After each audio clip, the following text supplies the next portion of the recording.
Hello, and welcome to Are You Karate Kidding Me? Your source for recaps and analysis of all things Karate Kid, Cobra Kai, and the Miyagi-verse. That's right. Today we have a very special episode.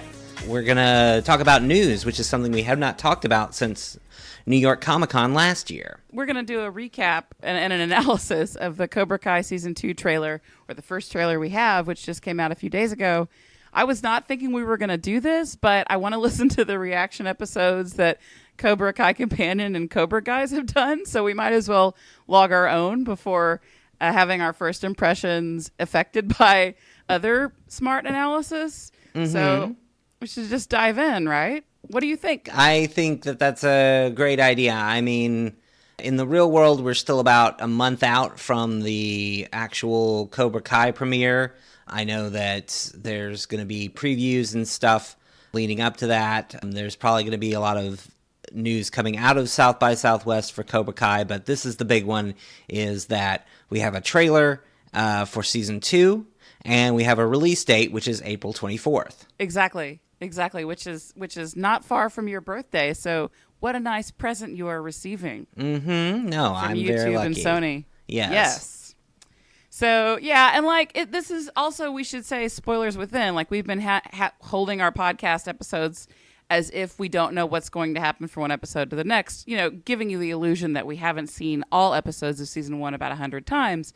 But we're going to go ahead and presume that you've already seen all of Season 1. So if you are actually watching at the speed of our podcast, you should pause this because you will be spoiled for what's still to come in our recaps of Cobra Kai. I highly doubt anyone listening to this is unspoiled, but I just wanted to put that disclaimer out there because we will go ahead and abandon the pretense of not knowing yet and holding the moment open for what's yet to come and speculate wildly based on what happened in the finale of Cobra Kai Season 1. I think that's fair. It is only fair. It's only fair. So, yeah, what did it say? You want to just dive right into it? Let's do it. Are you ready to press play? I'm ready to press play. Let's go. All right, and I've got it moving at a quarter speed, so it's moving quite slowly. Mm-hmm. The opening scene is some sliding doors at what looks like Mr. Miyagi's house. Sliding doors opening, and Daniel doing the kata in the dimly lit room where he sat with Mr. Miyagi that night when he found out about Mr. Miyagi's late wife and child. And then we switch to a scene of Robbie and Sam doing kata on the beach. So they are clearly Daniel's students. Daniel is opening a dojo. We see them balancing each other on this wooden pier in the middle of the pond in Mr. Miyagi's house. Yeah, they're already all wet, meaning they failed already once before. Exactly. I had paused there because I just want to focus on all right, they're setting up that Daniel, they've got him saying some things about like inner peace and focus and balance. So inner peace is a little more new age. I don't think Mr. Miyagi ever said those words, but focus and balance are Mr. Miyagi terms. And he is setting up the expectations and the goal of Miyagi-Do. Yeah. And these are, at least we're given to believe, his first two students.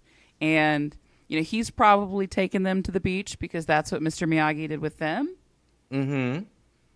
And he's got that little pier thing, that round wooden pier that they probably have to balance on. They have to balance not only within themselves, but with each other. It's Karate Kid ×2, it looks like.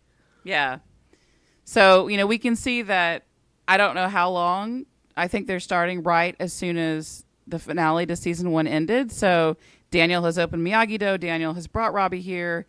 Daniel and Robbie probably didn't need to twist Sam's arm much to get her to come along into the dojo. Right. But now we see that this is the first stage, probably, is bringing them in.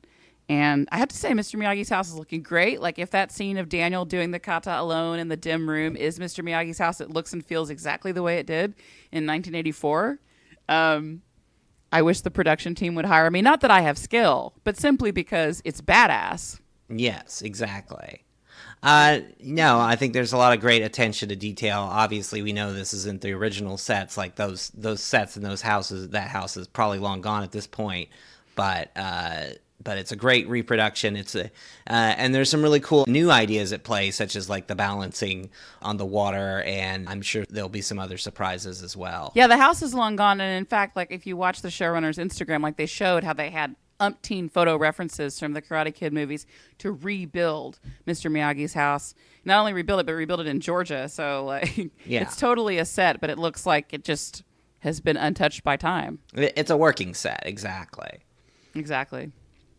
So, skipping ahead, as Daniel's voiceover continues, we see what is now a familiar scene, which is Johnny Lawrence sitting in what looks to be the office of the Cobra Kai dojo, the little back room where he has his mini fridge and all of his Coors Banquets. Yeah. And indeed, he is surrounded by Coors Banquets littering the desk, and he's got his laptop open. A very familiar scene to anyone who's watched YouTube is that Daniel flexing his resources to grab some prime ad space on YouTube announced that Miyagi-Do will be giving away their lessons for free. Because at Miyagi-Do, it's not about the money. Thus undercutting Johnny and the rest of the All Valley karate market. Yeah, and like, this is hilarious because Daniel has this YouTube video, and on Cobra Kai Companion, I haven't been spoiled. I haven't listened to the guys' recap reactions to this trailer, but I did see them conversing with Cobra guys on Twitter, and they were noticing that Johnny doesn't have YouTube Premium. And as I pointed out, like, guys, like, if we're in the Miyagi-verse and there is no show called Cobra Kai, why would you even have YouTube Premium? That's fair. I think it says even more about Daniel than it says about Johnny because, you know, YouTube views are not cheap. So the fact that Daniel's willing to pay out of pocket for that YouTube ad space is pretty telling, and especially since he's not going to be making any money off the dojo. He's basically just funneling all of his LaRusso automotive money into this project, which could cause some friction between him and Amanda. Yeah, I mean, we can presume that she might not be thrilled by this. We can see that the reason that Johnny has fallen into seeing Daniel is sitting in this video. He's sitting in what looks to be the added-on room that Mr. Miyagi built for Daniel in the Karate Kid part. That would be part two. Yeah, he's building because Daniel was moving to Fresno. Lucille LaRusso is moving to Fresno, and Daniel is all angry about it. And Mr. Miyagi began building a spare room for who Mr. Miyagi called a refugee from Fresno. So this is the room that Daniel lived in Karate Kid Part 3 when his mom was she wasn't just in Fresno, she was caring for Uncle Louie who had emphysema or COPD or something horrific. But anyway, Daniel, which caused him to comically cough. Anyway, I digress. Daniel is sitting in what looks to be that spare room, now refitted as a dojo. And he's sitting there on a mat, on what looks like a tatami mat or something, in his gi, explaining that this is the mission of Miyagi-Do Karate and all lessons are free. And Johnny fell into this because he was loading a video called Top 10 Spin Kicks. So Johnny just wanted to look at some spin kicks because being Johnny Lawrence, you know, that's all he does. So he's looking at that, and lo and behold, here comes Daniel LaRusso. And we see Johnny Lawrence's face just sort of like lit up with shock, and then he closes the computer screen upon seeing not only is Daniel doing this, not only has he opened a dojo, but all lessons are free. And Johnny he gets his pissed off face and closes the computer because, of course, Daniel is horning in on his turf. And he has an unfair advantage relative to Johnny, which is that while Johnny has to work for the money and teaches for the money, Daniel doesn't have to. In the very next scene, they kind of cut to a confrontation outside of Cobra Kai Dojo. It's Daniel and Johnny and Kreese, who has assumed his familiar position of skulking in the background. So not only does Johnny know that Kreese is back, Daniel presumably is aware that Kreese is back fairly early in the season as well. When last we saw Johnny in the finale of Cobra Kai Season 1, he was standing in his dojo because the doorbell had rung and someone had come in, and it was John Kreese, who Johnny had thought was dead. So at this point in the season now, we're seeing this clip in the trailer where Johnny is standing with Kreese behind him outside the dojo at the mini mall, and Daniel is across from him. Kreese is behind Johnny. Kreese is, of course, holding what looks like a Coors Banquet. Kreese is not wearing like a gi or anything. He's like wearing a denim shirt. Like he looks like kind of like Johnny's potential future if he sides with his lesser angels. And Johnny is walking toward Daniel, and Kreese is giving Daniel the most evil leer on the face of the earth. He tells Johnny, You're in for a rude awakening. and while this is happening, we also see other scenes interspersed with Johnny walking amongst the students in their lines, and we see a new student who's a girl, and she's tall, blonde hair, Peyton List. Peyton List. Miguel is like checking her out or smiling approvingly at her, so we see a potential new interest for Miguel there. And she also looks like she's pretty happy to be a Cobra Kai, so she might have an evil side if she's into that aspect of Cobra Kai. We also see that the music is fading in with a cover of Bananarama's Cruel Summer, except this time by Carrie Kimmel. Yeah, Johnny is inspecting the new class. I guess we should talk about this is like, yeah, we are getting some new additions to the cast on both the Cobra Kai side and the Miyagi-Do side. Yeah, we're getting our bigger numbers, at least in Cobra Kai thus far. We haven't seen how many people Miyagi-Do's recruited yet at this point in the trailer.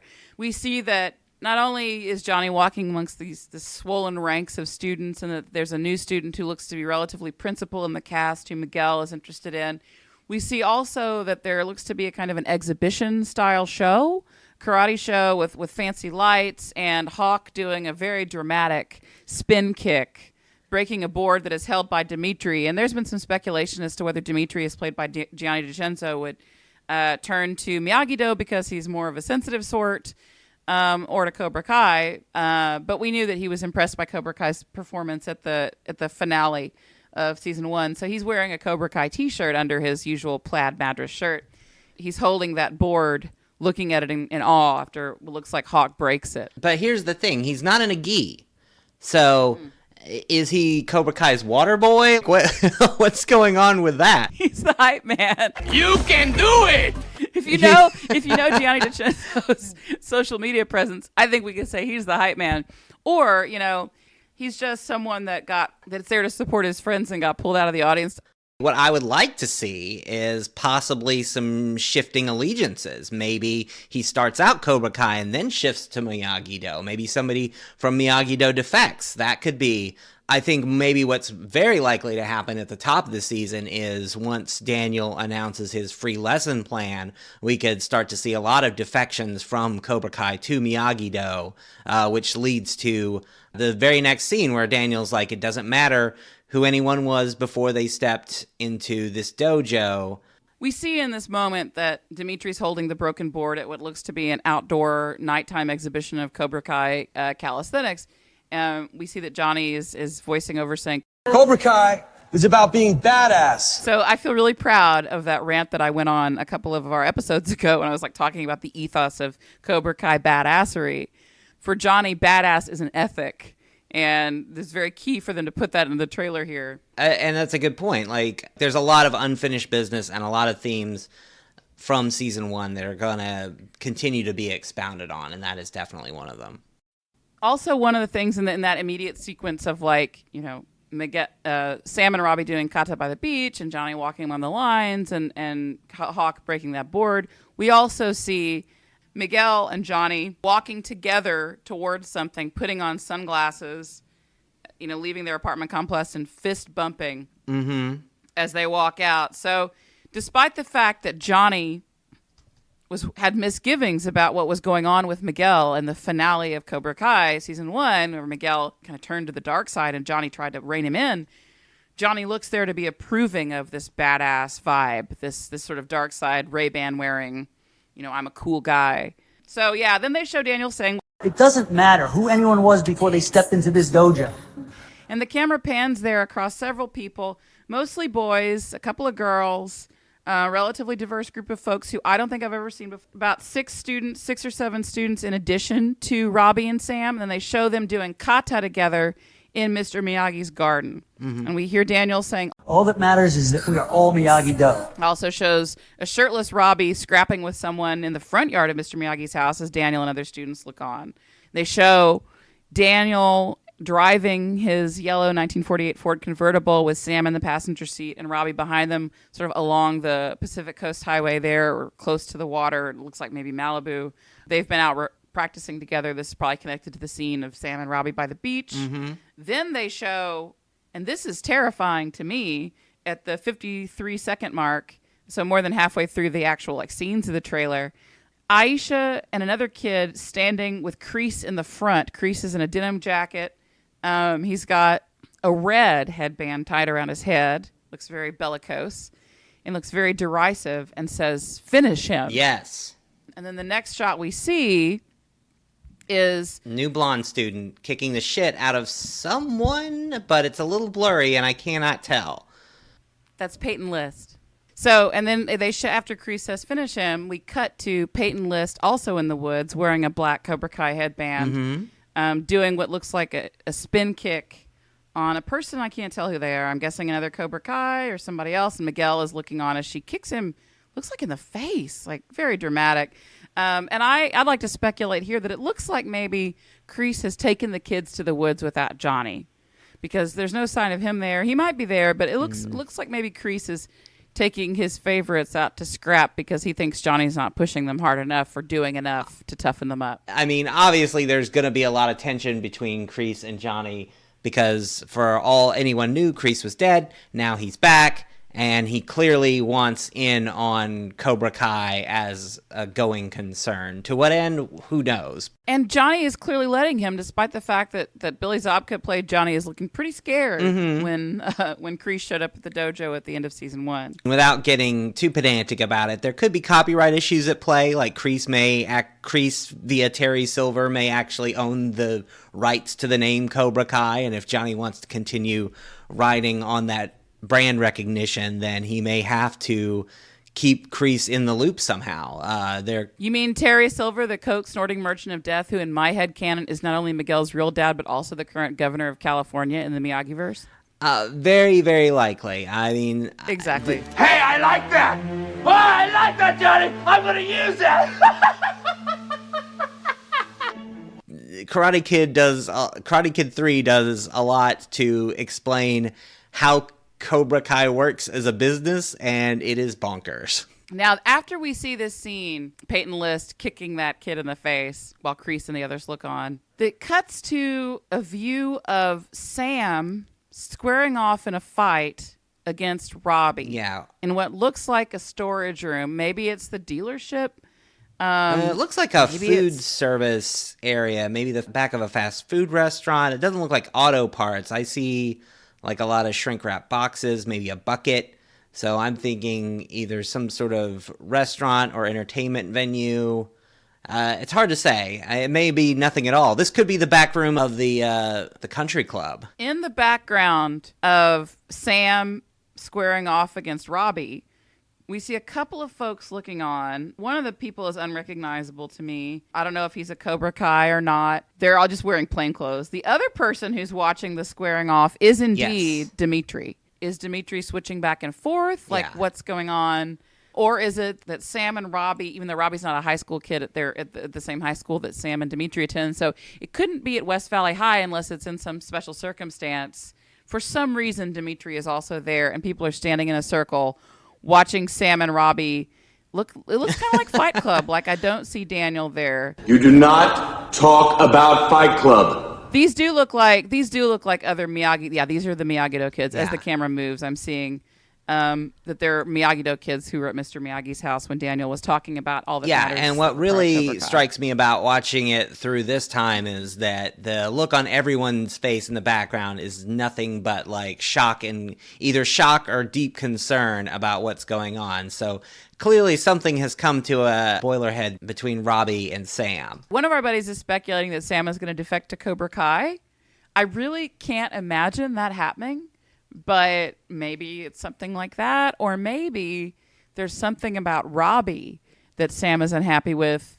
So maybe, again, like, kind of holding up like the teenage angst love triangle aspect of the show from the first season. Maybe there are some shifting relationships. Maybe Sam starts thinking that, maybe Robbie starts looking around at other potential karate partners and Sam is not having it, or vice versa. So, anything can happen as far as that's concerned. Maybe Miguel is actually maybe able to turn himself around and redeem himself, and then that flares up that tension between her and Robbie and Miguel again. So hard to say. All I know is that then they switched to a voiceover or a clip of Daniel's voice saying, "I know how to beat Cobra Kai.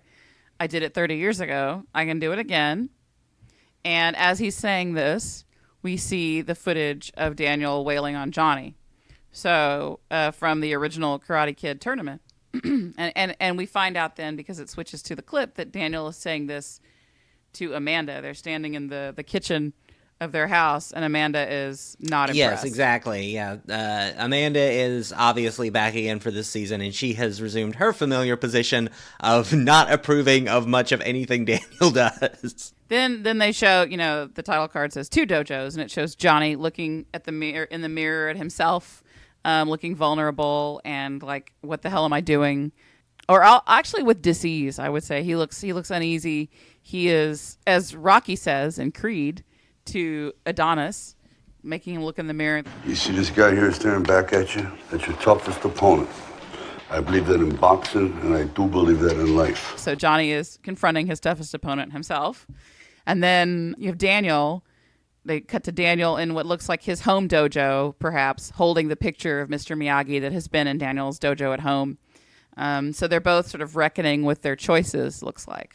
Yeah, and speaking of choices, I think it's pretty obvious what, Johnny's challenge is this season, which is going to be mainly dealing with Kreese and his return.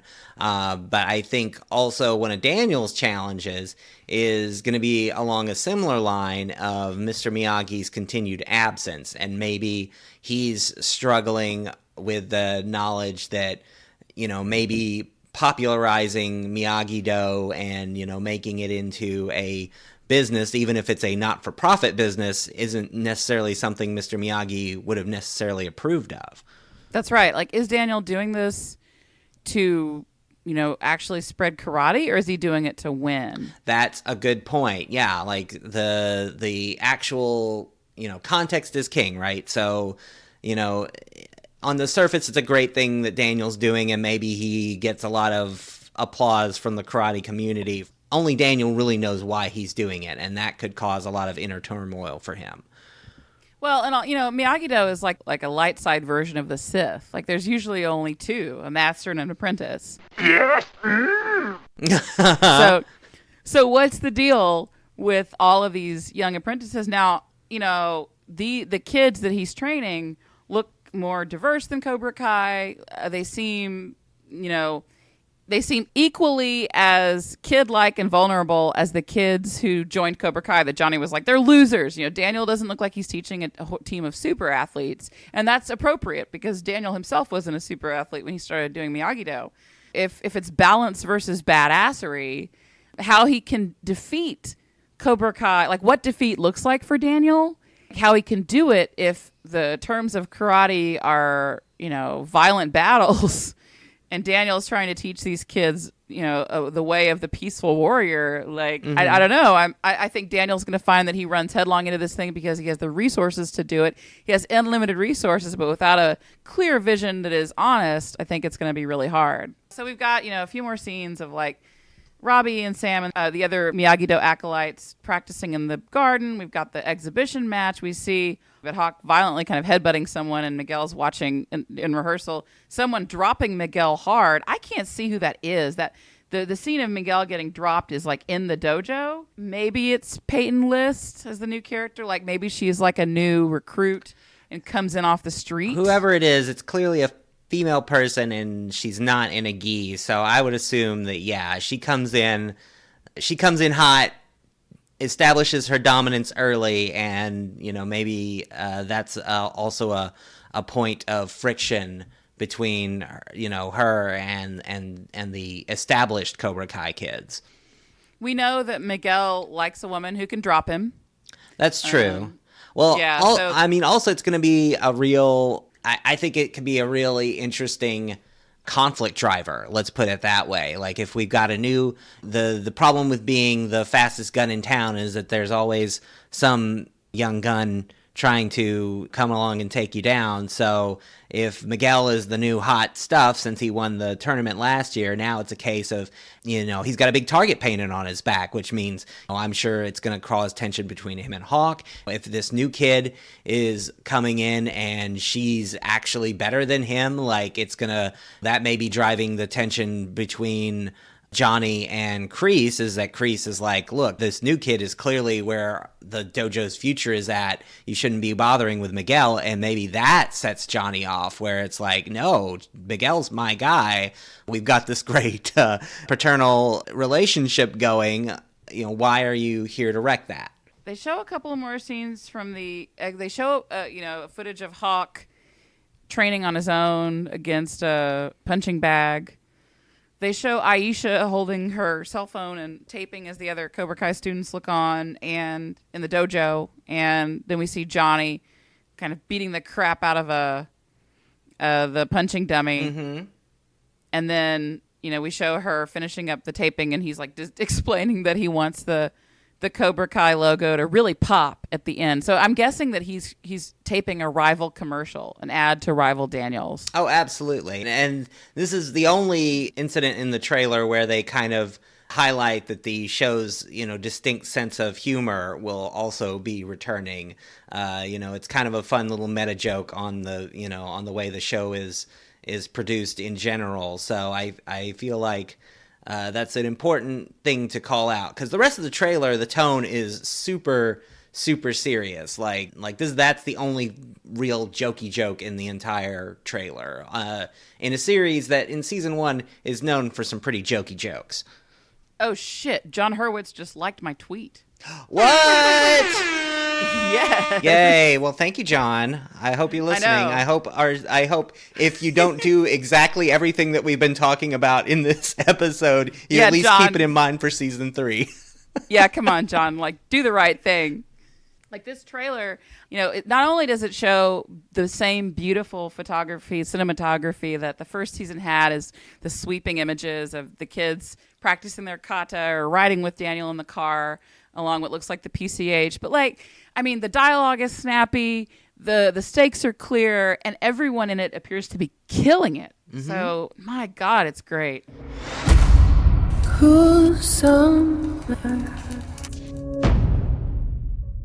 Well, okay, let me say this. I think that does it for the main bulk of the trailer. Let's move on to kind of general comments and speculation. Yeah, we've just recapped the trailer because the rest of the trailer, which is much longer, is explaining when the episodes start and it's just title all the cards. Important facts. Yeah. Basically, everyone needs to block out the weekend of April 24th to do nothing but watch Cobra Kai. I know that's what we'll be doing. So, as I was saying, hashtag Team Miyagi-Do versus hashtag Team Cobra Kai. That seems to be the big marketing push for this season. What do we think? Why do we have to pick a side? I mean, I get it. I get that it's great marketing, and I am Team Miyagi-Do, of course, because Pat Morita is my sensei. But I don't know. I think there's no better way to engage. Well, one of the best ways to engage a fan base, let me put it that way, is to make them pick a side. Are you Jedi? Are you Sith? Are you Team Edward? Are you Team whoever the other dude was? It's true. Are you Hogwarts? Are you Slytherin? Are you Hufflepuff? Are you Hufflepuff? I don't even know. I can't name a single Hufflepuff. Yo, are you Hufflepuff? No. No, but here's the deal.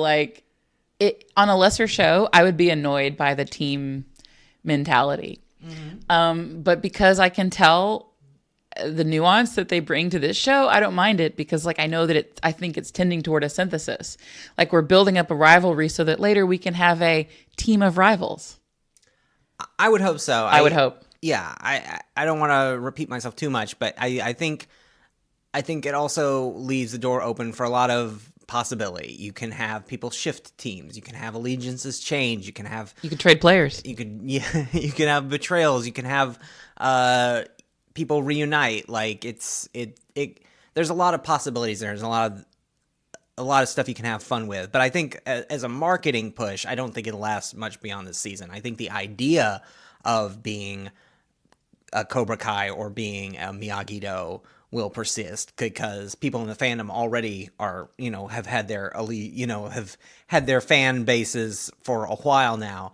But I think as a marketing push, it'll do this season, and next season they'll probably move on to something else. But it's nothing to be taken too seriously, guys. It's just a marketing push. That's exactly right. Well, I mean, take it seriously, but don't take it. Well, yeah. Take it seriously as long as you're Miyagi-Do.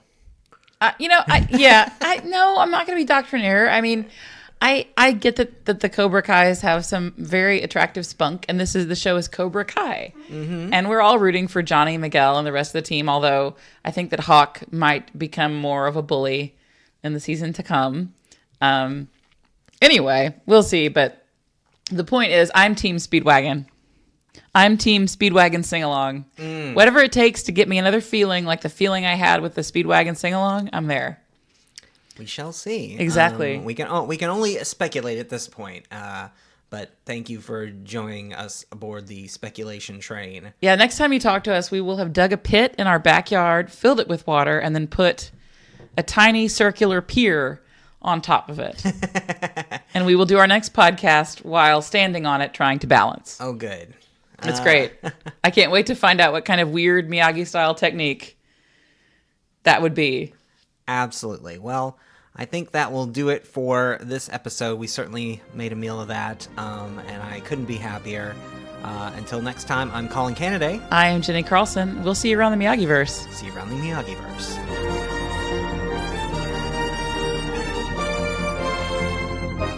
This podcast has been produced and hosted by Colin Canada and Jenny Carlson. Our music is by Chepo. You can find us online at areyouKarateKiddingMe.com and wherever you download podcasts.